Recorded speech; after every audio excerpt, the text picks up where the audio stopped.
Vlogs here, and I'm gonna do what I do best, which is state the obvious. I'm a pretty blue-collar, average guy. Like, I'm the dude from Idiocracy, like, totally life right here. So if certain things are fairly obvious to me, then I would be safe to assume that a lot of people would also understand this and are either willfully ignoring it or are ignorant truly of what's going on in America. And what's going on in America is the fact that we are still just an incredibly inherently racist country. And it's gone all the way back. And it's very hard for me to define American freedom anymore because we don't live up to our own ideals. And our own ideals, even on paper, are imperfect at times with this undertone of racism that you cannot ignore.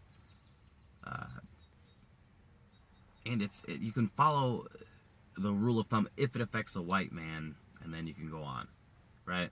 And this is what I mean. So the Great Depression, the New Deal rolls out, and Social Security is a thing now, right? So now, today, everybody is like, yes, Social Security, it's awesome. It's very innocuous, good thing, right? You gotta fund it. Built into it is racism. So no agricultural worker at the time could pay in or receive benefits, disability, whatever. 80% of those people were African American, and that's the only thing that the Dixiecrats wanted in order to vote for what was considered to be a highly socialist thing, which, you know how America feels, poor Bernie Sanders, about socialists. But it affected a white male, and it became a crisis and urgent, so they had to do it. But, it's just, no minorities. Then you go to Nixon's war on drugs, right? So that was just mass incarceration for only one section of American society. They were just a no or a criminal. So Reagan even did that. He ramped it up again. Reagan is a very prominent figure in this mass incarceration. Millions of people behind bars that probably shouldn't be because they just are addicted to a drug. But now we have the opioid crisis, and here comes the cruel irony. Now it affects a white man. The drug problem has now overcome all races, right? Especially the heroin and opiates. One can argue when you say opiate that you're just referring to pills, but it's an overt way to just whitewash it and make it medical and diseasey, right? And then the word crisis gives it a sense of urgency because it affects a white male, right? White males get rehab, a do-over, a kudos, a pat on the back. Anyone else, it's go to jail, do not pass go. Mass incarceration. 3 strikes, you're out. Whatever. They don't get as much help. It disproportionately affects them. And that is the absolute cruel irony of the Obamacare debate now. Because, ironically, most people can't even differentiate from Obamacare and the Affordable Care Act, even though they're the same thing.